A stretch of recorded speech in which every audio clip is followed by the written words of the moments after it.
Good evening. My name is Nadia Sheikh, and I'm the Vice Provost for Cultural and Research Engagement here at NYU Abu Dhabi.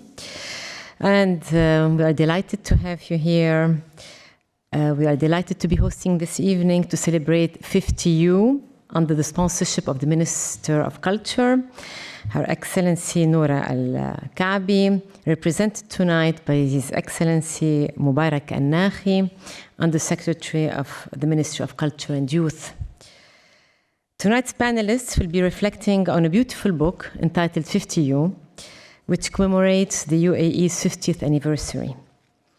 The book editor selected people from all walks of life to give a first-hand impression of what it has been like to be part of this incredible experience. I will say no more and invite NYU Abu Dhabi's Vice Chancellor, Mariette Westerman, to say a few welcoming words. Vice Chancellor, the floor is yours.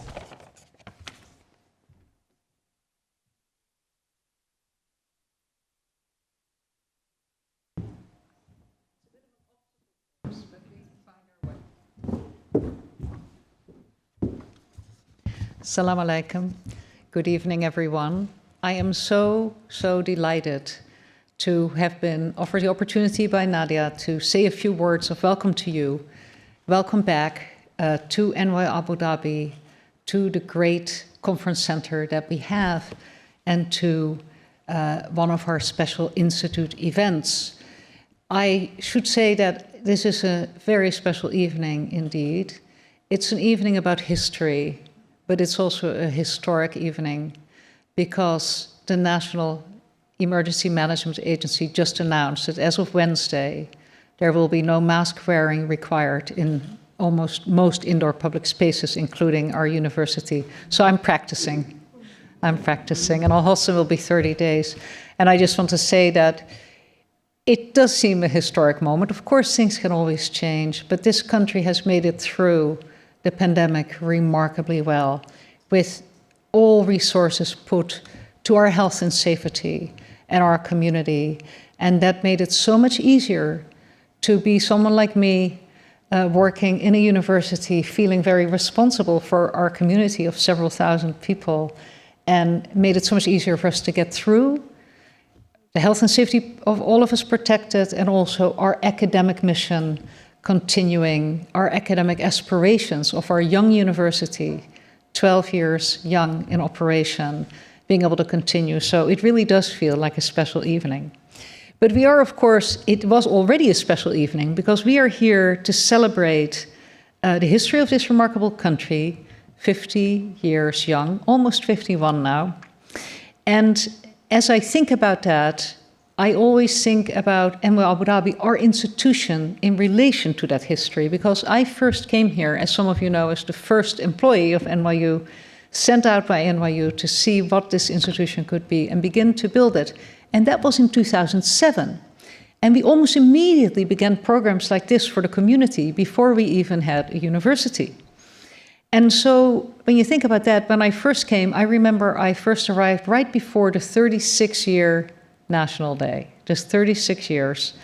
And so since then, 15 years have come. And so we've been busy here since 2007, so we've been active in the life of Abu Dhabi and the UAE for 15 years, which on 51 years, I think makes something like 30%.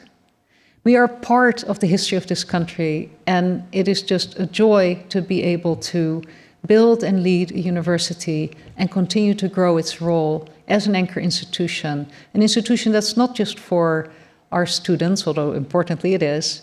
It's not just for our professors and our staff, it's also for all of you in the wide UAE community that make working here so inspiring and meaningful to us. And so today, as Nadia has already said, we are here for the Abu Dhabi launch of this unique book, You Unique, You and Union.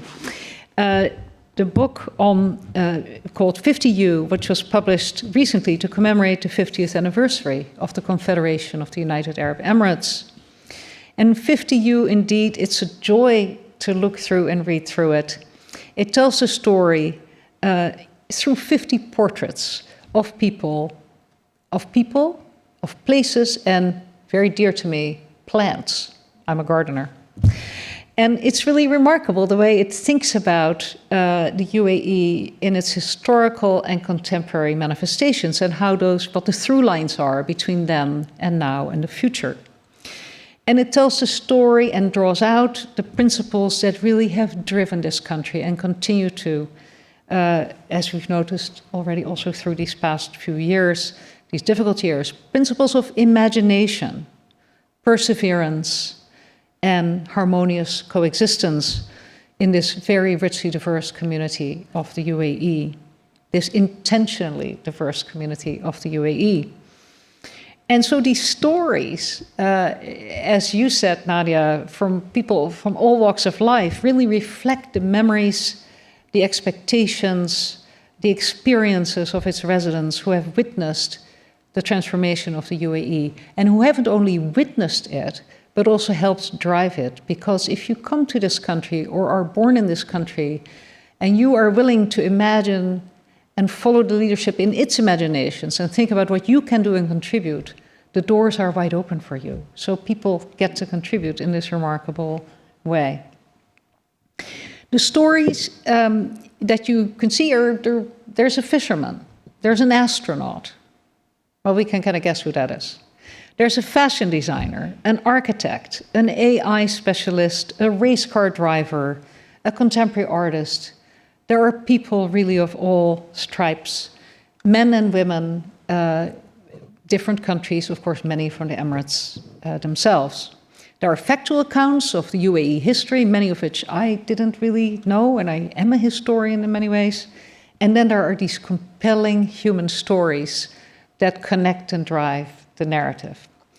And that seems very telling because the people in this country, back to where I began about the news of today, the people in this country always come first. It is, as you can see, a very beautiful book. It also has a very extensive photo essay by Charlie Koolhaas. There is a real Dutch thread to this. I'll say something more about it in a second. But first I want to say that this book is the brainchild of a leader of the UAE business community, Yasser Bin Khediya, the founder and CEO of YBK Group. The special designer engaged is a Dutch woman named Irma Boom, who is a world-class designer for a museum very close to my heart. I'm an art historian of Dutch art, of the Rijksmuseum in the Netherlands. So the internationalism of this product itself is very telling about this country and what this book really commemorates and celebrates. I want to quote Mr. Yasser Bin Khediya in his introduction to 50U, because he says it better than any of us could. He says, "We could have pointed to institutional achievements, but with my daughter Khawla, we really like the idea to talk about the people behind the incredible achievements, all the people in this very diverse UAE. This book is a celebration of the united people who built this country." So I just want to say, since we are part of that building of institutions in the country, and we only can do it with all the people, is our firm belief, we are so delighted to partner in launching 50U here in Abu Dhabi.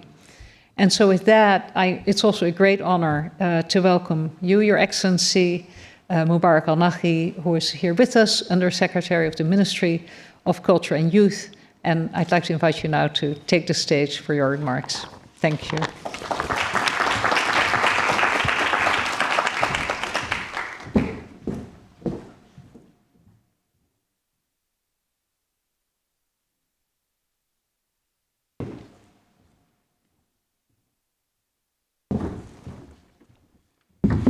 Thank you, Vice Chancellor.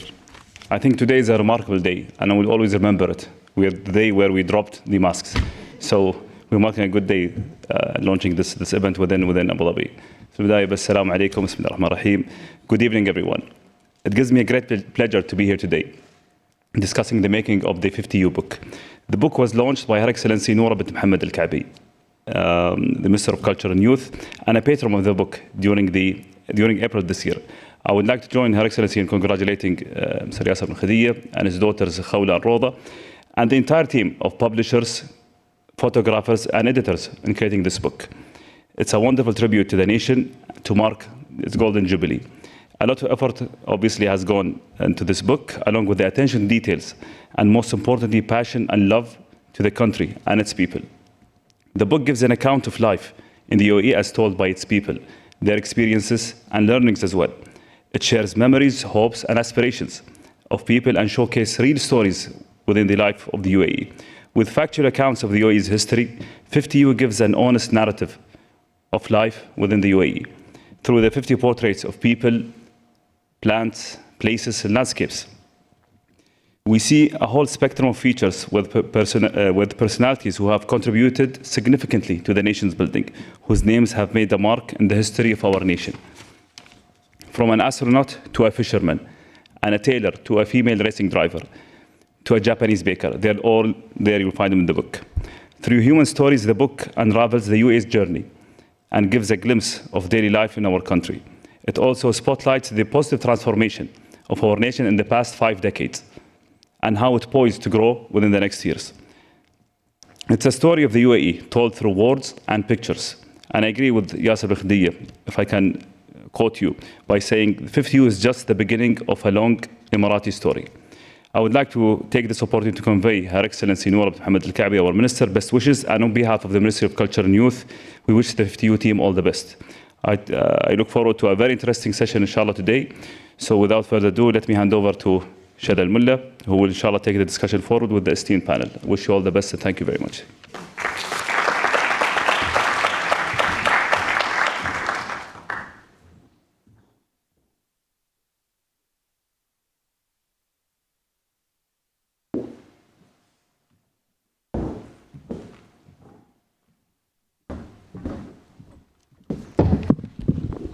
Good evening, everyone. First of all, thank you so much to NYU and everyone attending here tonight to attend this interesting panel around the book. I would like to invite Anna and Khawla onto the stage, and we can briefly go through a video on the book itself that was actually created by Francesco, who will be with us online hopefully soon. Please.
I think that was really inspiring, and I think it really summarizes somehow the content and what the book really aims at and what it aspires.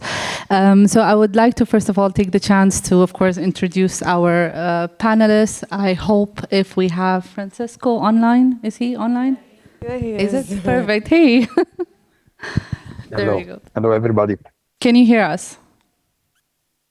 Perfect, perfect. Okay, so I would like to, first of all, of course, take the pleasure to introduce our panelists, starting with Khawla, the project director on the 50U book.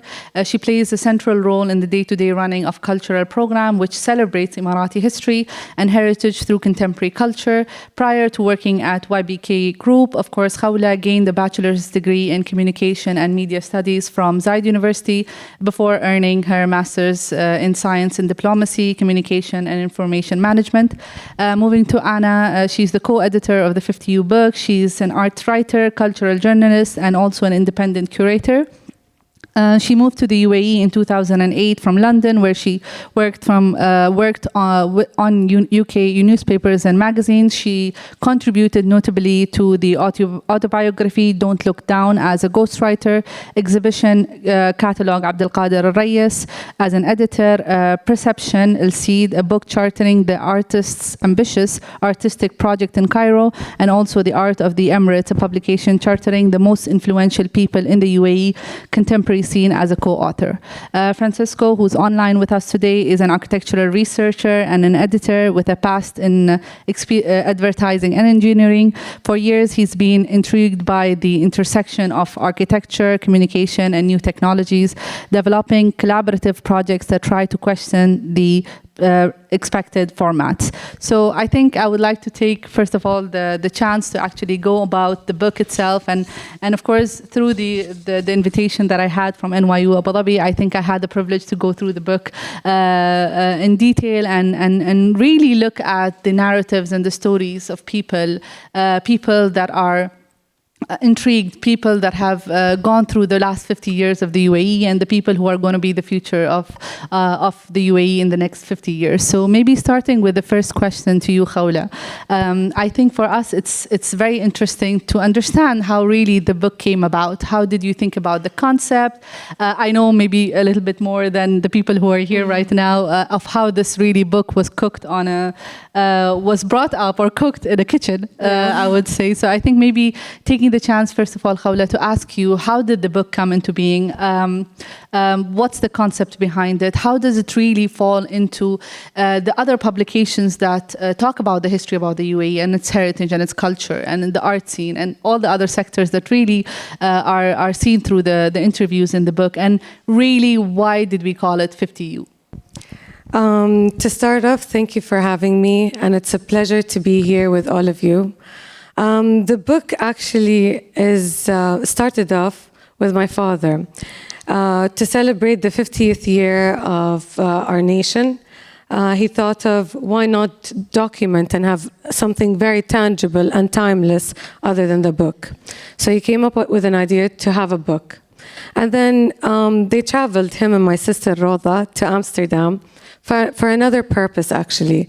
And while they were there, they got introduced to Irma Boom.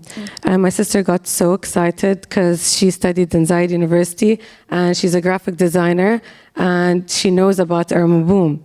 So coincidentally and smoothly, they happened to meet Irma Boom and discussed with her on creating a book and designing a book for the celebration. It wasn't really an easy thing to convince Irma Boom, knowing that she's the queen of books. So my sister wanted to, it's all my sister's ideas. She came up and said, why not talk about the people? We all know the nation, we all know the achievements and the highlights that this country is providing and showcasing and highlighting around the world. But little do we know about its people and the people behind it. So that's the first step to the journey. And they came back to Dubai. They announced this project to me. And I was so nervous because I felt like it was a very big responsibility. And we started. And it started off, firstly, to have a team. So, okay, we have the idea of talking about people. And my father contacted Ahmed and Rashid bin Shabib, and as well as Anna, part of the editorial team and the content. And it was really a contribution and of a teamwork that made this book what it is today. And to answer your question of what makes this book different or unique, it's the content and the variation in the book tells a variety of stories and highlights photo essays, as they mentioned and His Excellency Mubarak mentioned earlier, the variation of topics we have in the book. For content, I'll leave it with Anna. She did most of the interviews, and we faced a big challenge, which is doing all of this during COVID and over Zoom, like right now. But that's an accomplishment, and being here is one of a success. And we're now heading, not only talking about the 50 years past, but also looking forward. Thank you. I think for me, what was very interesting also when you mentioned the story to me earlier is to see really the youth, the young generation interested in history and interested in meeting people and documenting their kind of story and their perspective on history and how they dealt with it and how they went through. So I think this is something I usually, when I read books like that, you find books that are like, you have historians or architects who are interested in something like that, and I think I was really happy to see people like you who were the instigator to this. So I would, of course, hats off to you guys. I think maybe Anna and then Francesco also, in terms of your you jumping onto this project and getting involved. How was your experience at the beginning on this project? And then maybe we can go to Francesco. Go ahead. Yeah, thank you again for having us. It's really interesting to talk about this project, how it came about and the journey it's taken since then. I mean, I was brought in, as Khawla mentioned, as part of the editorial team to conduct the interviews, but also conceptualize, who would go in. And I think it was a really important period because we had quite a large team, Francesco and the team in the Netherlands, also us here in the UAE, and we, how to pick 50. It's not just 50 people, actually. It's about 35 people, and the rest of the portraits are statistical portraits or photo essays, as we've mentioned. So we didn't really want to pick the usual suspects. We wanted this to be a slice of life from ministers through to, farmers and people from all walks of life, which is also a really tricky thing to do. So my initial introduction to the project was to see who I would want, and then we had a much longer list, of course, and we whittled it down, and we did that over quite a few. That was quite a big part of the project at the beginning, and of course, then we actually had to interview the people and bring everyone together and make sure it worked as a balance. And the team in the Netherlands were really helpful with that, actually, because something I always say about this book, it's made within the UAE, and it's a slice of life, if you like, at this point of time in the country's history. But it was really important to have the external influence or opinion, because we know the stories of the UAE, or some of them, but we also want to know what other people think or what they would be interested to know, and that's not always what you might expect. So it was important to have that sort of dynamic. Yeah. Thank you. Francesco, would you like to go on it of how you were brought onto this project, and how has your experience been on this book while working on it? For me, it's been. First of all, yes, it's an honor, even just to be virtually with you all, and it was a fantastic experience. It was an incredibly enriching experience, I think, given the fact that I had never been to the UAE before embarking on this journey as a managing editor of the whole venture. And it was absolutely fascinating because I understood that the perception that the UAE, let's say, brings in the mind of many people globally is only one part. Doing interviews, editing, getting to know people, even shaking hands when in the end I came to shoot the video that you've seen before. I realized that actually there is so much more, but not only so much more, I would say, especially giving the expectations. For instance, while we were doing the video, I remember that Yasser asked me after the book was published. He asked me like, "Oh, do you know anybody with you had an advertising background? Do you think we can promote this book with a video?" And I don't know if you've ever seen a commercial for a book. And me personally, I haven't. Because it's very hard actually to decide, do we go for the content? Do we go for the look of the book? How can we do it? So it was also that it would have been an incredibly hard and difficult challenge. But I remember that what I answered him was, look, doing this book, I realized that we can, that there are people doing organic farming in the middle of the desert successfully. Khalid Al-Shamsi, who is part of the book. So I was like, Yasser, don't worry, I think we can do that. Thank you so much. And I think one thing that really has come out of COVID, I think, as much as it was a challenge for a lot of people, I think it was a moment for creativity, for alternative ways of working. And I think that's what you really see, because I remember when we were having this discussion on the side, and you were mentioning, for example, how some interviews were done on Zoom, for example, and usually interviews are much more personal. You sit, for hours, and you would discuss the things around it. And I think it was very interesting to hear the team how they were working on Zoom to actually come up with the final content of the book.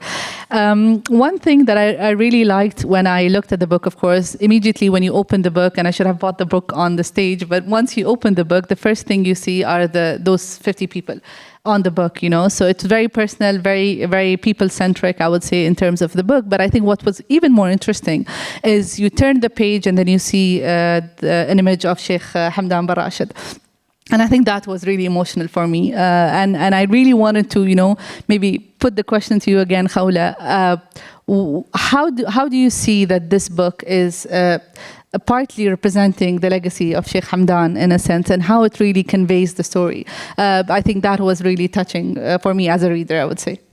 This is something I would let my father answer usually, but if you don't mind, this book actually, because it's a special book and it's a first time, and my father wanted to put his mark and contribute to this country, and it happens to be during that time when he passed away, which is Allah yarhamah, which it touched his heart, and he couldn't have. He wanted his blessing in some kind of way, and this is by doing something that will keep it for the rest of it, like a tangible and timeless. He wanted to dedicate it to him, from how special Sheikh Hamdan was to my father. Thank you. Maybe a question to Anna. I think one thing that was very interesting when I opened the book, it was like, why was I into this book? Like, I really wanted to be in that book, to narrate the story that I have about the UAE and the place I grew up and how that has changed. And I think for me, that was one question, to understand further the process of selecting the right people. And of course, for me, it was very interesting because it really felt that there was that balance of the people who really talk about the past and its heritage and the culture, but also the people who are going to shape our culture in the next 50 years.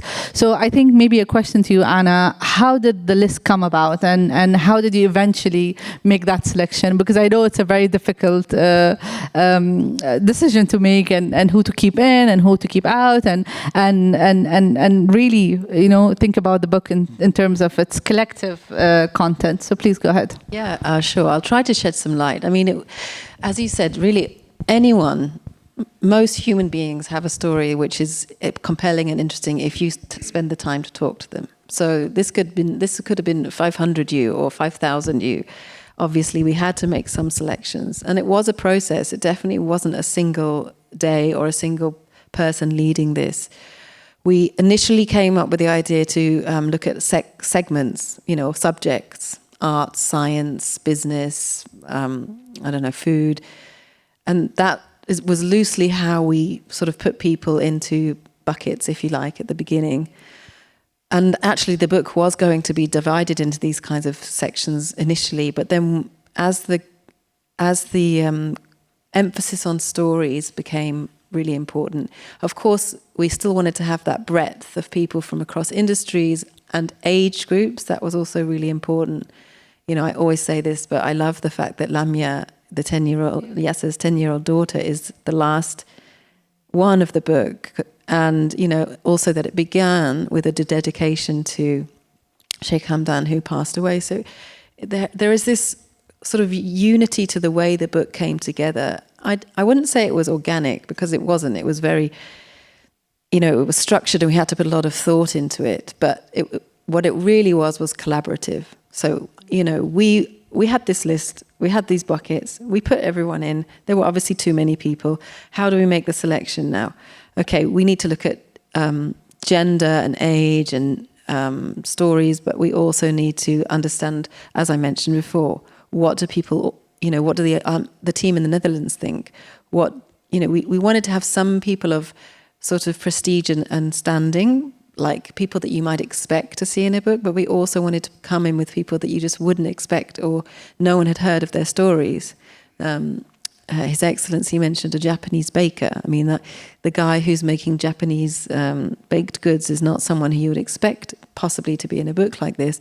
And the idea for me, as you mentioned, I'm a former journalist and I always love stories. So yes, of course, we want to hear the history through the eyes of people who maybe, like the town planner or the people who are, working in the municipality to kind of conceptualize the cities back in the day. But also I want to hear about how did that organic farmer actually manage to do that? Or the racing driver, for example, people have this idea of stereotypes of women in this country or this region. It's less now. But we wanted to also put the highlight on the fact that that's not actually a thing. You can do whatever you want if you're in this country, no matter who you are. And I think for me personally, because I've been here 15 years almost, it is like home to me. It's not my birthplace, clearly, but it's given me, this country has given me the opportunity to do many, many things which I wouldn't have been able to do at home, in terms of my career, in terms of my social network, in terms of like my worldly knowledge, basically.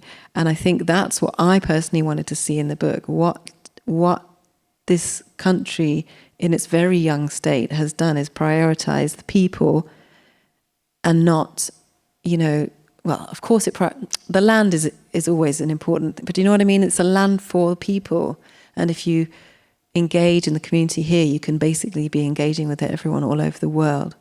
So that was my personal answer to that question, with a little bit of how it worked out. It was a difficult job to choose the people. And honestly, probably a lot of people could be like, oh, why wasn't that person in the book? We should have put that person in. Well, yeah, maybe we can do, another 50. And I think, going back to the content, and like you said, the last, I would say, interview, or I won't say even an interview, like a snapshot of, Instagram. Was it Instagram or WhatsApp?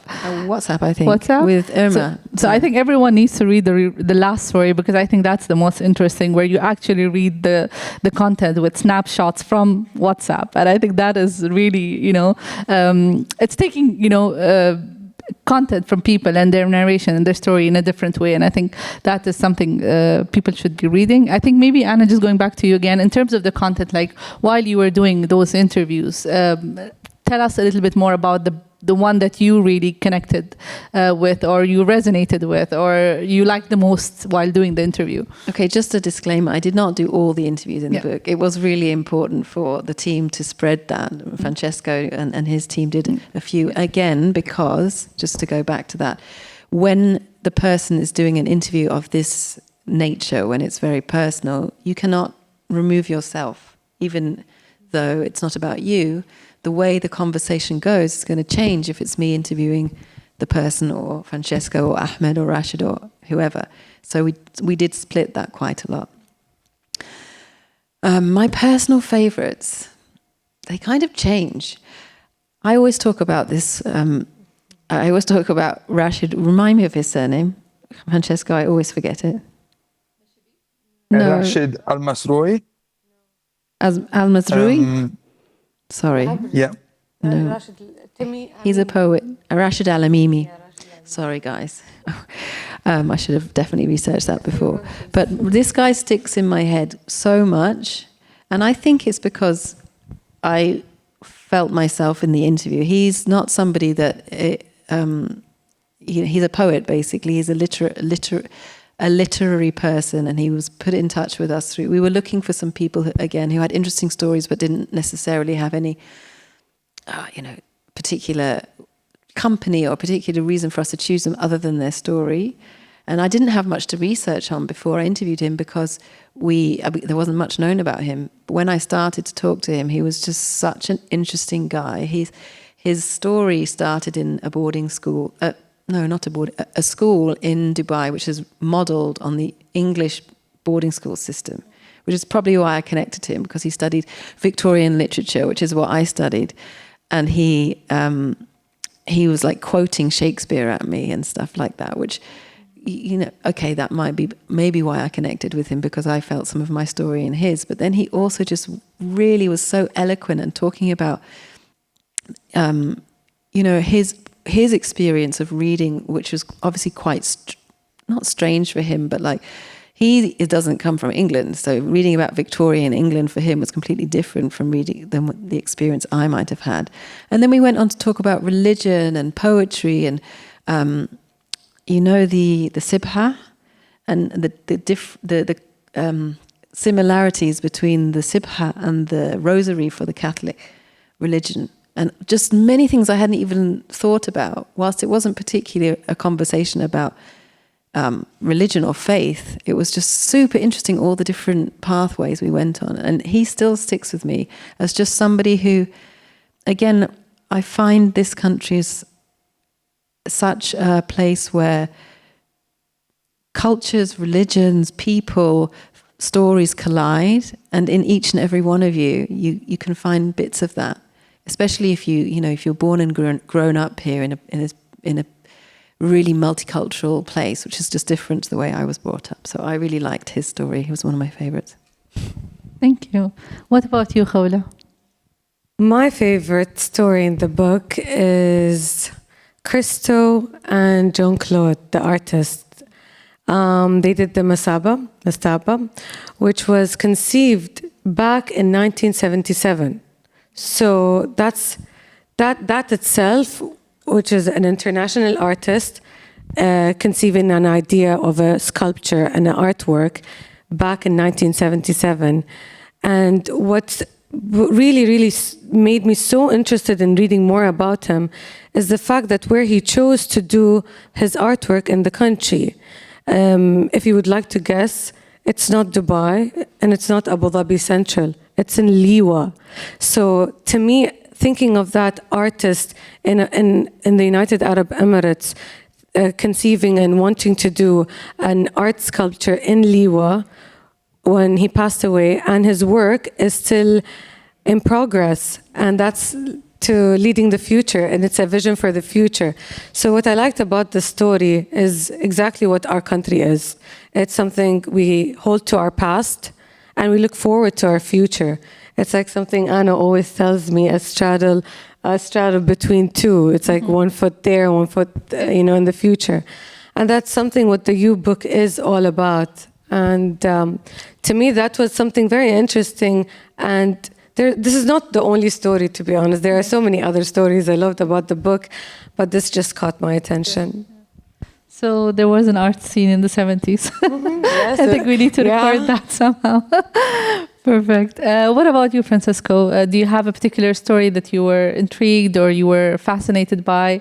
Especially that I know you mentioned at the beginning how you didn't really know the UAE and you really came to know about it through the book and the interview. So please, maybe you can share some of your experiences with the content of the book. Absolutely. Yes, indeed. I think actually I ran also several interviews myself.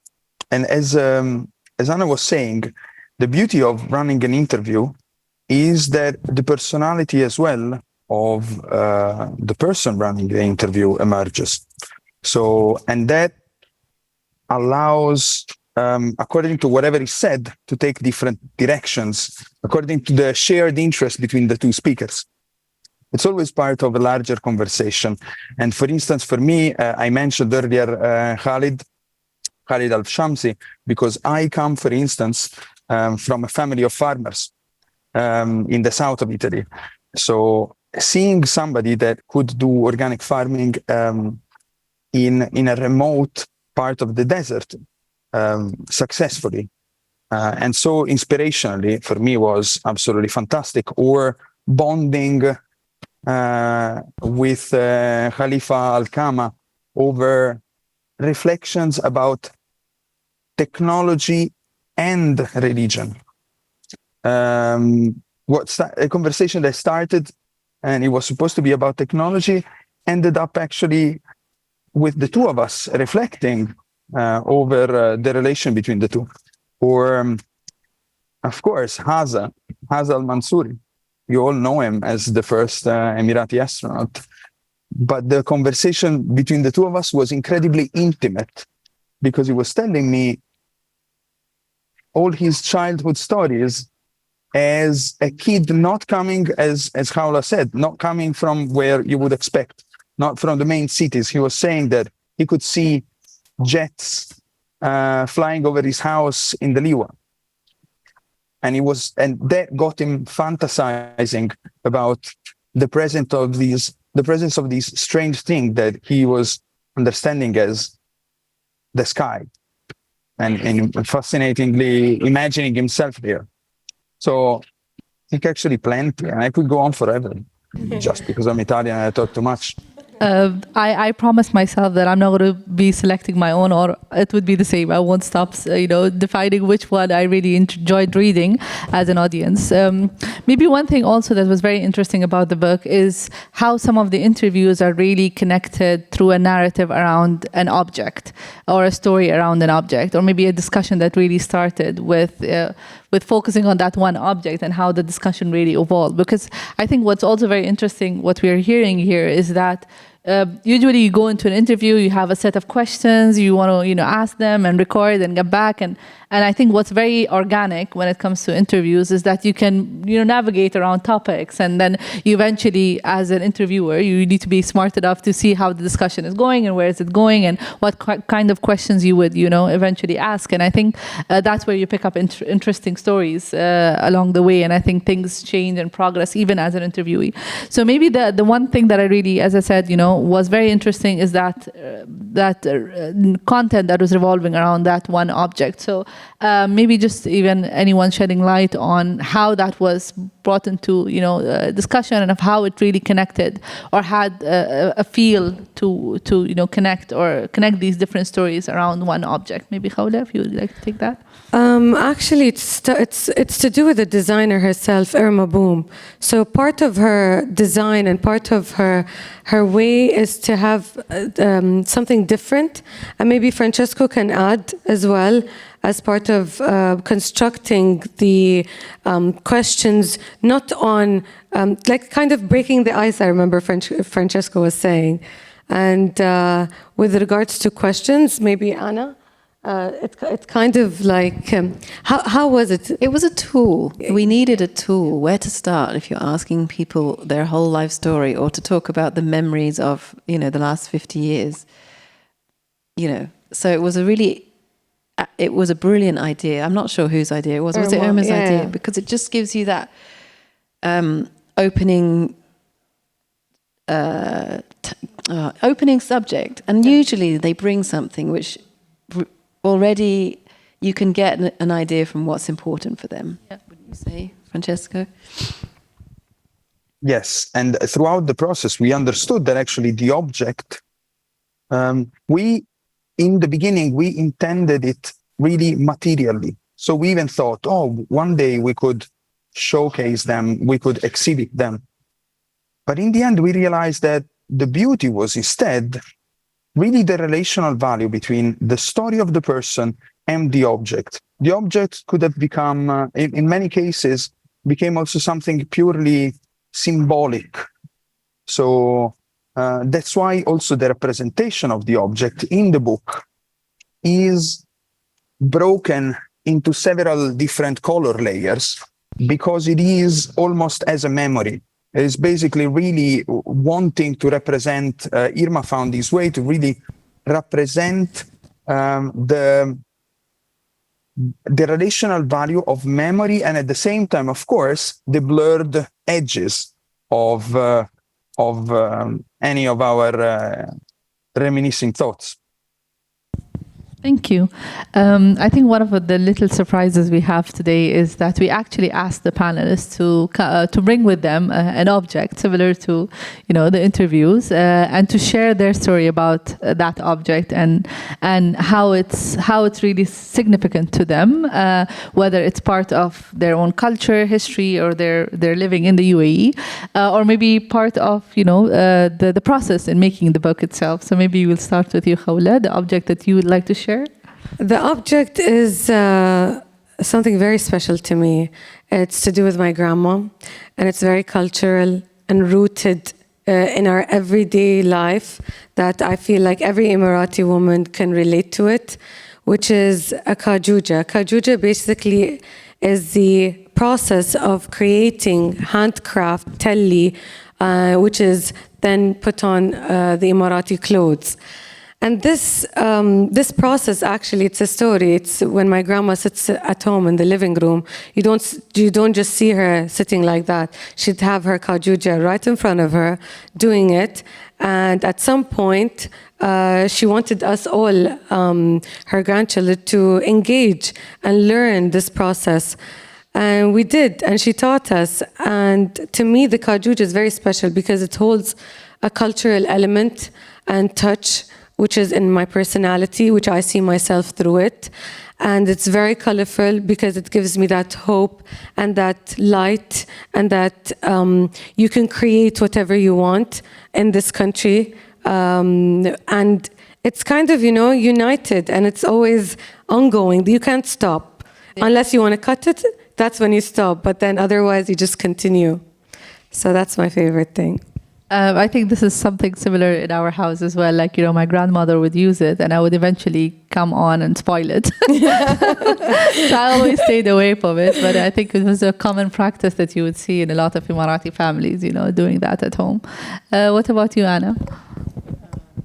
Okay, so I brought with me an artwork by Mohammed Ahmed Ibrahim.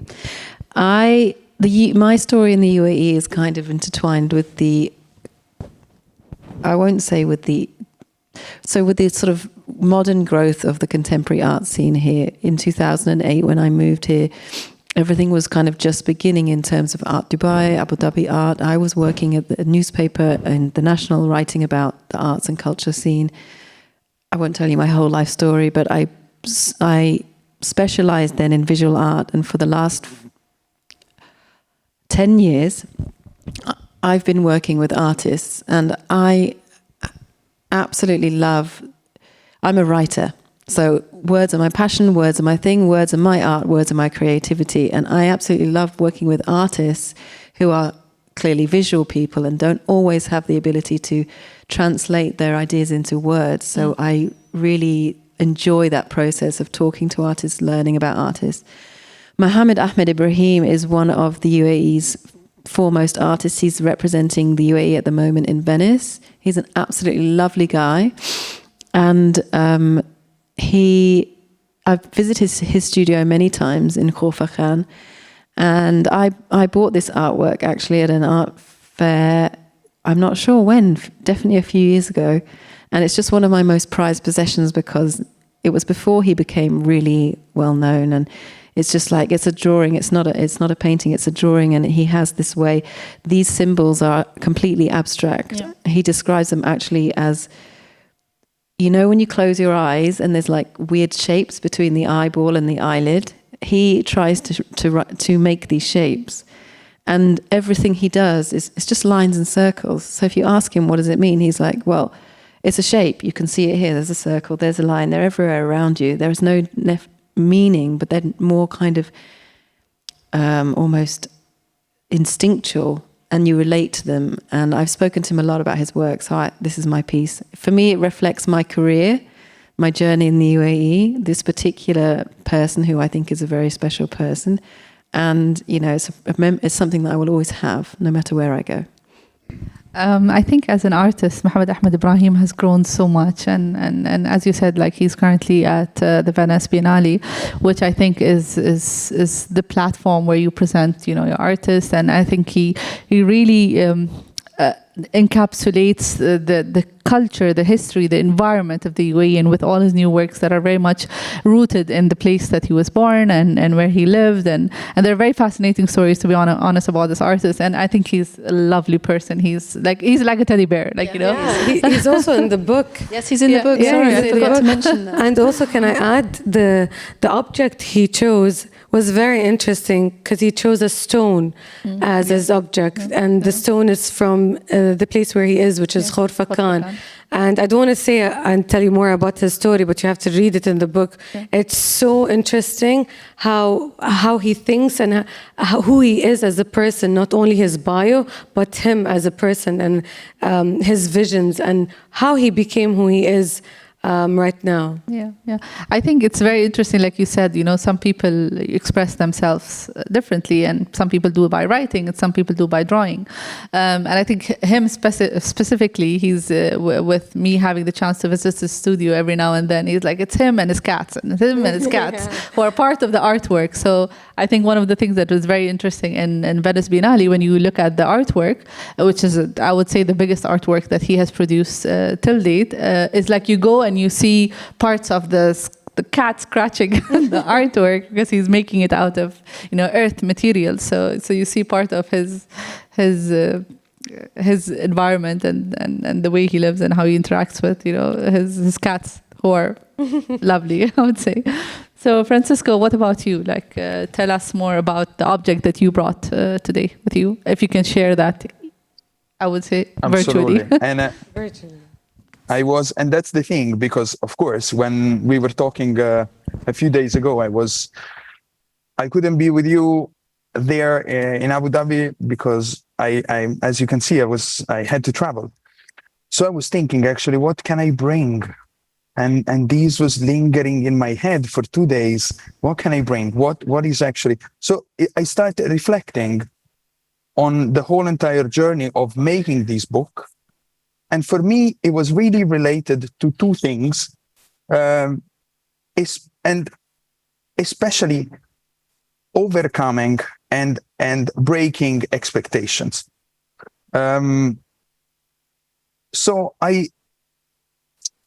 For me, the most intimate object, I would say, also as many objects kind of dissolved into the memory, was actually a memory. And this is what I brought with me. And every time that I think about it, I get goosebumps.